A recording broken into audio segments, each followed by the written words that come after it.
Welcome, everybody, to the Yankee and the Brit. I'm Jay. He's Maddie. And today we're going to talk about the Patriots offseason moves. And Maddie, there's a lot to talk about when it comes to the Patriots offseason moves, which we don't usually get to say because we didn't see this for 20 years with Tom Brady there. So what do you think about this whole craziness in New England?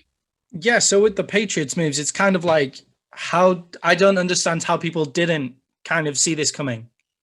Like that we've got so much intel on every team, but then the New England Patriots are able to sign a ridiculous amount of players in one day, and nobody's seen those moves coming. Those deals were done days, weeks before weeks before they were open, and it shows that New England is such a well-run organization. Nobody's leaking anything. It's really well done for New England for keeping that quiet.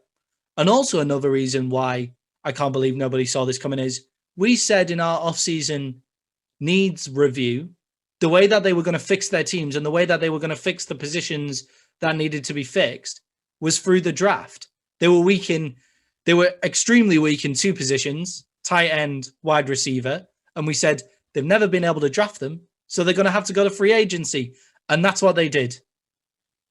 Yeah, they crushed it. Well, especially at the tight ends. And I know everybody's going to start talking about the combined Pro Bowls and this and that. And they're not the top guys. And look, Hunter Henry is a 3-year deal for $37 million. And Jonnu Smith is 4 years for $50. And people are like, that's way too much for a tight end. The two things I'll say about that is this year is a weird cap year. Go to 2022. The cap's going to go back up to normal. Things are going to get back to normal. And these contracts aren't going to look as bad. Also, when the Patriots ran a 2 tight end set with Hernandez and Gronk, that was one of their best offenses, minus Randy Moss, because that dude's just a fucking monster, right? But they're giving whatever quarterback, be it Cam Newton or whoever they end up going forward with in the future. It's going to be Cam Newton this season, and then I don't even mean just this season, but I mean in the moving future. Forward. A quarterback's best friend is his tight ends, right? And then, not to just go jumping all over, but since I'm already talking about the quarterback, they gave him a left tackle. They traded for a left tackle. And it was a left tackle that they already knew.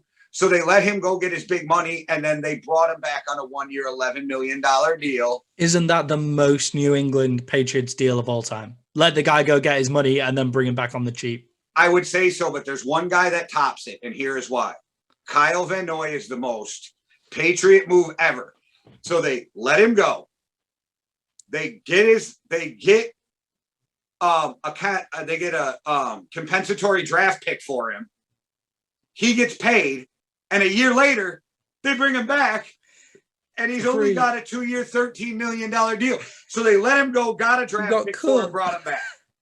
What the thing about Kyle Van Noy is he got cut. So it's not the same as somebody stepping out. So it's kind of like, I wonder why he got cut. But I think I'm not sure about how sensible that move is from Miami, like cutting Kyle Van Noy, because the guy's got game and he's got leadership on the defensive side of the ball. So Belichick has got a leader on the defense, and we think he can still play. I mean, Brian Flores clearly didn't think he could still play, but Well, I don't know if it's that he couldn't still play. Maybe they just really like the younger guys they have coming up. Yeah. A lot of times teams move on from somebody, and the fan base gets upset because they don't understand that they have this guy who might have been a 5th-round pick or an undrafted free agent that nobody knows about. But in practice, every day they see this guy ball out, and they're like, he's our future, and he's cheaper. That might be and he's a lot cheaper. Sure. That could be the because I don't see him being a bad locker room guy. Like, I don't see it being like he caused a problem. He's definitely a leader. Right. So I feel like it has to be something like, sorry, my man, we did pay you, but we think player X is going to be able to be close to what you are for less money and our future. Yeah, and everybody's kind of saying, "Oh, this isn't how the Patriots work. This isn't how the Patriots do things. They don't go to free agency. They don't go."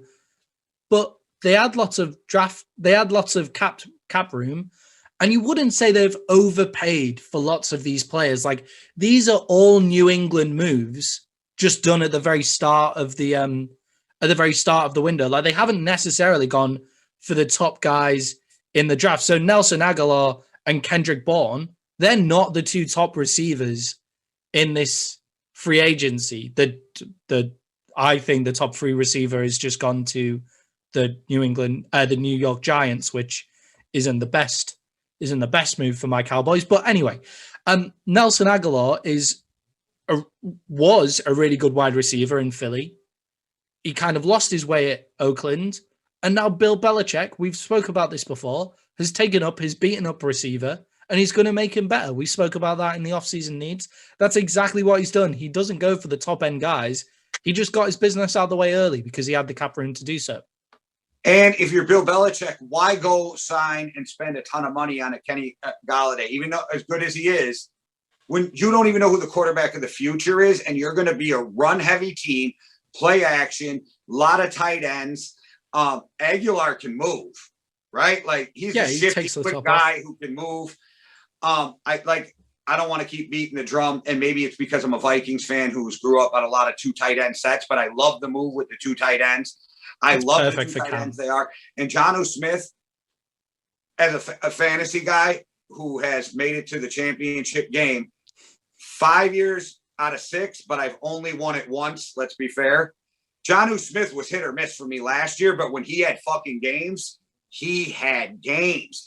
And the Patriots do best is put each player in the best position to succeed. Like you'll see some coaches bring in a quarterback and go, you got to fit my system, where the Patriots and other teams are going to fit their system around their players. Yeah. But for me, and I know he's not the biggest splash, but who I think is going to make a huge difference, maybe even the biggest difference next year, is Matthew Judon. Yeah, I think Matthew Judon was a good signing. I do have, like, you will have seen if you saw our off-season needs. If you haven't seen that, go check them out. They're good videos. We're pretty proud of them. We went into a lot of detail. PFF is where I like to get most of my information from. That's where I kind of stand in. They kind of say, oh, he doesn't get a lot of pressures, like, by himself. Like, it's the Baltimore defensive line is what gets him the plays. Like, he's just kind of in the right place at the right time. Is that agree. Not the perfect player for the New England Patriots? Right. A guy that's going to be in the new, with Hightower coming back, and like, I think he's going to fit perfectly. And I agree 100% with what you just said that they said. And I think it's exactly what you said. That's why he fits. That's why he's the perfect fit. He's not going to be the guy. It's not the same as other teams. It's not the same as like what, who is it that's just signed Yannick Ngakoue, the Raiders. He needed a guy to go get the quarterback. He's not that kind of guy, but he will be in the right space, the right place at the right time. And he's proven if you get him in that right place, he will make the play. So if he has lanes to go get the quarterback in, which Bill Belichick on the defense will create, he will make that play. So I think he's going to have a big season in New England, but not because he's just blowing guys away, getting to the quarterback, making the sack. Like, he's not a highlight reel player. When have the New England Patriots ever been about highlight reel players? It's a Bill Belichick move. Like, they haven't signed those. It feels like if for those of you who follow Ian Rappaport and Adam Scheffner on Twitter, it felt like my phone was going off the wire with just New England. But they're all players that they would have signed just later on in the week, but they already had the deal done. So why not just release it all in one day? Yeah, your phone was just going off during our NFC North podcast. Like, it was insanity. I think we recorded that on the first day of signing too. But we did the NFC East and the NFC North. And we got to end with Bears news, which was epic just for where Andy Dalton signs for the Bears. Yeah. People always say, well, New England doesn't sign free agents. They don't make trades. They do. Just not in this number. Randy Moss was a trade. Yeah. Like, they sign free agents all the time. They just never sign the big name free agents. And a couple guys who aren't big names, but because of the defense they run, that's going to make a big difference is both defensive ends in Anderson and Adams. Both of them are going to make big plays, but Anderson only signed 2 years, $7 million, so he's not breaking the bank. Adams signed 1 year, 2.5. but they're not looking for these guys to be double-digit sack guys. They're looking for rotation, fresh guys that can come in and make plays at times. It's This being is the the right Bill place at the Belichick right way. time. So we've watched the Rams try to win Super Bowls by trying to sign B+ to A+ players all the time, right? Belichick stacks his team with C's and B's because he can get more of them. And it's a very different market. It's a very different market, isn't it? So the Rams are trying to poke through in LA. They're trying to break through. And I think the Rams are now LA's team. Like the Chargers, I do see, unless everybody comes to watch Herbert, the Chargers will probably move maybe back to San Diego. The LA experiment hasn't necessarily worked for them. That's a show for another time. But New England being where they are, it's academic, it's hardworking, it's that kind of area where the people are smart. And they have one simple motto: the market's do smart. your job. Yeah, and it's do your job. And you only need, if everybody's doing their job, you need B's and C's. And that's what they've signed here. But Hunter Henry, for me, because of the way that they play, he becomes an A. Johnny Smith becomes an A. Matthew Judon becomes maybe a B+, maybe an A kind of guy because of the way they play, not because they can just go blow teams up by themselves. But with Hunter Henry, you are the guy that can do everything, like a tight end, which is perfect for how Bill Belichick game plans. And he says, this is the team that they're facing. They're weak on the run. Janu and Henry, you're blocking for this game. But then they could play a team that are weak on the pass and have them both spread out wide. Like, how do you cover that as a defense? Like, you don't know what's coming at you. And it's a Bill Belichick signing. Like, everybody's making out like they're these huge splash signings, and Bill's been rattled by Tom Brady winning a Super Bowl. And this isn't the New England way. It's desperation. He's trying to save his dynasty. He's trying to save his team. That's not what he's doing. That's not what this is. Bill Belichick moves, but all at the start of free agency rather than towards the I end. would say it's not the only thing he's doing, but I bet it eats at him that Brady left in 1-1 and that he's got a shot at another. What I wanted to say about Jonnu Smith is he is very underrated as a blocker. I'm not saying he's going to blow the world away, but he is very underrated. And before you guys crush me, I'm not calling him a Hall of Famer, but the way he plays is like Gronk plays.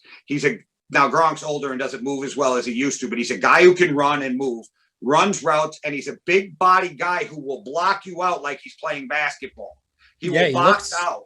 He looked 28 in the Kansas City game in the Super Bowl, you know? Right. I'm just saying Jonnu Smith is that same style of Gronk. I'm not saying he's Gronk because Gronk's a Hall of Famer and Jonnu right now is not, but he's that same style. And Bill Belichick is looking for guys who fit a system. He's not necessarily looking for the best guy. I don't know if anybody's ever watched the movie Miracle, but Herb Brooks, the U.S. coach, says it best when they're like, you don't even have some of the best guys. He goes, I'm not looking for the best guys. I'm looking for the right ones. Yeah. Like, that's Bill Belichick. And people say he doesn't make big moves. Brandon Cooks trade, Stephon Gilmore signing. Don't tell me he doesn't do it. He just doesn't do it in this huge volume.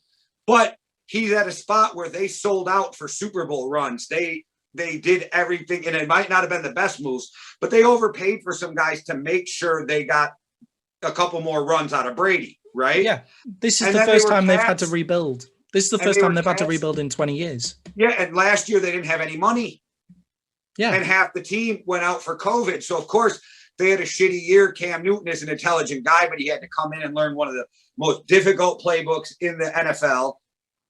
I think I agree with I agree with you. People, if they really look back, will see this is so Belichick that it's crazy. It's just a Belichick move because what Belichick does is something different all the time. He's always looking, how can I make my team better? Well, for this couple of years, I'm going to build through the draft because everybody's overpriced.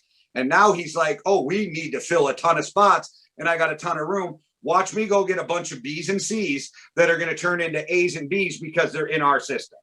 And from what we said in the offseason needs New England Patriots episode is he's got these guys at positions he's shown he can't draft. Like Bill Belichick is the guy. Like he does everything on this team. So if he believes he can't draft them, he can't spot the talent at wide receiver. Like Henry's a bust, and he can't spot the talent at tight end. He got 2 in the 3rd round, moved up to go get one. Then he's just like, right, well, we've got cap room. Let's go fix this problem in free agency. And that's exactly what he did. And I think he's also built this, now to move on to another point, he's built this around Cam Newton. Like, this offense now is going to be so good for Cam Newton. And it makes me think he might draft a guy like Trey Lance to. And more people, including your boy Chris Sims, agree with me that 6 quarterbacks are not going in the 1st round. And he actually think Trey Lance and Kellen Moore are going to be the guys to drop to the 2nd. Yeah, he says, like, because of the hype, they're gonna move out of the 1st round because there's no hype about them. But Kellen Mond, honestly, after Chris Sims came out and released that video and said this guy is top tier quarterback, you watch him and you're like, he's perfect for like an offense that Sam Darnold will be perfect for, where he's got a lot of weapons. And if he gets coaching from a guy like Cam Newton and from Bill Belichick, he would be a great pick for them. Where are they picking? Like 15th or something like that? So like, right behind the Vikings. So 15th. They're picking 15th. So a guy like Trey Lance, Kellen Mond would be good, but I would wait until the 2nd round to pick them now. Yeah, absolutely. If you can get a guy like that in the 2nd round, the pressure's off. He can sit. Nobody's expecting him to start right away. Granted, in the 2nd round, you expect him to be your starter at some point. But, I mean, even the Eagles, who had Wentz, went out and got a Jalen Hurts in the 2nd round. It's not unheard of. Jimmy G's a 2nd-round quarterback. He got to sit for a couple years. I mean, so you can bring this guy in without all the pressure of being a 1st-round pick. And, like, if they draft him, even if they fall back and they draft him, say, 25th, right? Let's say they take one of those 2 guys and Cam Newton struggles for 3 games. That's all they're going to hear is Trey Lance, Kellen Moore. So wait until the 2nd round to pick that or guy. Jump back in and grab him at 32, 31. So you get that 5th-year option like me and you have spoke about before on a quarterback. But your fan base will understand, okay, he is a 2nd-round talent, but we wanted that 5th-year option. So we moved up. So the pressure still, because if Baltimore would not have started Lamar for the whole 1st year, people would have been okay with that where they drafted him. Teddy Bridgewater would have never started year 1 if it wasn't for injuries and awful play, right? So they could have sat these guys where teams moved up to get a guy so they get this 5th-year option. I think that might actually be, if they go in the 1st round, where you see one of those 2 guys going is 30 to 32. Yeah, and it's like, it's just to kind of finish off now. For us, it feels like they've played an absolute blinder, which for the American audience means that they've done really well. They've played an absolute blinder, but not in the way that everybody's saying they have. Everybody's saying, oh, they've made these amazing splash moves. They're going for the Super Bowl. They're like, look at all these free agents. And it's like, no, that's not what they've done. They are going for the Super Bowl, but this is still a very Bill Belichick move. And he is upset about Brady winning the Super Bowl last year. All great competitors are, like, when we were just talking our street beefs things. So our Big Smile talking about Shinigami, and we asked him the question like, oh, does Shinigami becoming more viral? Does that kind of put a chip on your shoulder? Does it annoy you? And he said, very, very well media trained, Big Smile, by the way. He says, it doesn't put a chip on my shoulder, but yes, I do want some of his momentum. It's going to be that kind of Bill Belichick thing. But those moves are to get him to the Super Bowl, but in a very Belichickian way, which is to kind of plug the gaps, like trust the system, that kind of way to go. If my math is wrong, because I did it quick, I'm sorry, but it's close, everybody. So I have, with re-signings, signings, and trades, the Patriots signed 21 guys, right? Only 5 are on 1-year deals. Only 5. So they're not just building for this year. That's what everybody's got to understand. And if you think Jonnu Smith is not worth 4 years, $50 million because of the cap, wait until the cap in 2022 is back to 210. And by 2025, they're talking over 250, 300 million. I think 300 is a way too high, but I could see 250 to 260, 270 because they are signing these huge deals. Like we've seen this huge one with Jeff Bezos and Amazon now, 11 years, 110 billion. You know, ESPN, I think, just signed 2.7 plus billion. So like with Amazon getting in on that, you know that YouTube, Netflix, all of those kind of streaming platforms. They're coming. And all they'll do is they'll sell and this is a topic for another time, but they'll buy it and then sell it to ESPN and NBC to make even more money from doing it and then put it on their own platforms as well. And the only bitch I have, and a quick fuck you to the NFL, quit giving Sunday ticket to DirecTV. None of us want dishes on our, or else none of us want to lose reception when it's raining or snowing. And we want to be able to buy DirecTV's Sunday package without having DirecTV. We need that on a streaming platform. You know what I mean? Like its own little streaming platform so that you don't have to have Dish to have DirecTV. But that's my only complaint about all of these big deals. And they're not complaining because of what they got paid. But the cap's going up. Bill Belichick's going to look like a fucking genius again. And everybody who's shitting on him is going to have to eat their words. I'm not saying that they're going to win a Super Bowl in the next year or two, but they're going to be in the playoffs in the next year or two and be a really good team again with only having 1 or 2 down years after losing the greatest quarterback of all time. Yeah, it feels really weird chatting up Bill Belichick because I normally just slate him all the time, but good moves from Bill Belichick today. I think the only thing that really hurts them that they didn't replace because Thuney gone, but now that you bring in a tackle and Brown, you got another offensive lineman. Patrick Chung's retirement, but that could they'll find another safety and they'll figure it out. They'll figure it out. Like Patrick Chung wasn't there this year either, so it doesn't really matter. And we all know Belichick, if you're weak in one position, they're going to protect that one position. Yeah. They'll game plan to definitely make you stop going against the safety. So we know like they'll be fine. That it makes the we were already talking about how interesting the AFC East is in our offseason needs, but not because of how competitive it's going to be, but because it'll be interesting to see how the Patriots do. It'll be interesting to see what the Jets do with all their draft picks and all their cap space. It'll be same with the Dolphins, like what are they going to do with that 3rd round pick? But now it's going to be interesting in a competitive sense as well, because the Dolphins can get after it. New England can get after it. It's still Buffalo for me. They've made some great moves, but that division's still Buffalo for me. So, but the New England have done well. They'll probably be a playoff team, and well done to Bill Belichick for smashing free agency. Yeah, I think it's Buffalo's team, and unless something happens at the quarterback position in Miami. But I think it's Buffalo's division. And I still think it's probably their division. I just don't think anybody's coming for them right now. And don't get me wrong, at any given Sunday, NFL, and I'm not saying that they won't lose any division games or anything like that, but I still think with all the moves Belichick made, with an up-and-coming Miami team, and with the Jets like almost starting a rebuild all over again, I think Buffalo, if they don't win it, it's because injuries or Buffalo imploded. Yeah, it's because of something that they did rather than something that everybody else does. But yeah, absolutely. It'll be a fun division.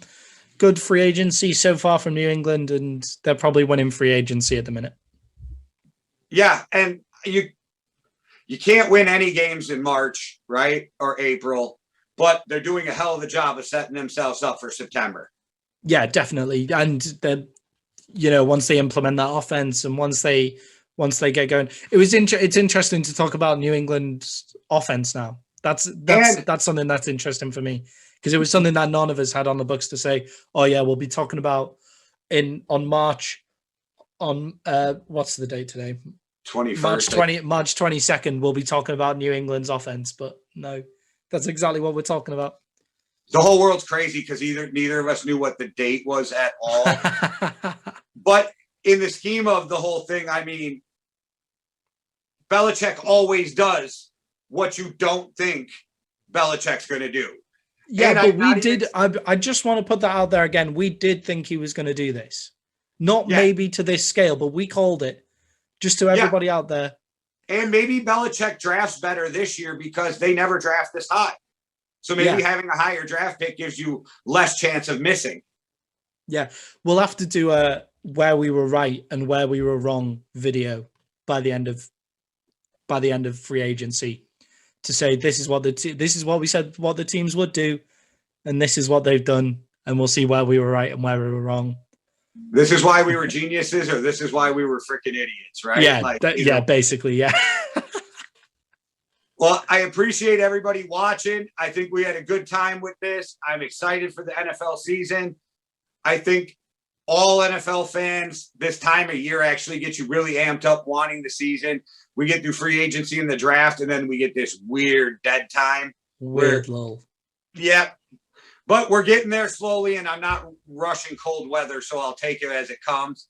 I'm excited for the draft, and because I'm a football freak, I love the second and third levels of free agency where you build your depth on your team of guys people never heard of, and then you get to go research who your team got. So for me, really fun time of the year. And then I already am, but then I dive in more into the draft on what I think is going to be there because I'm a NFL nerd.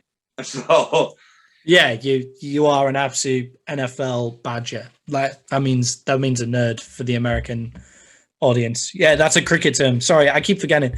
But yeah, you definitely, man, you love it. You love it. You absolutely love it. I do. My wife gets annoyed. I'll be talking about football and she'll be looking at me like, I don't give a shit. But all right, guys, thanks for watching. Check us out. If you're on YouTube, like, subscribe, hit that notification button. If you're following us on Facebook, please like, follow, and share.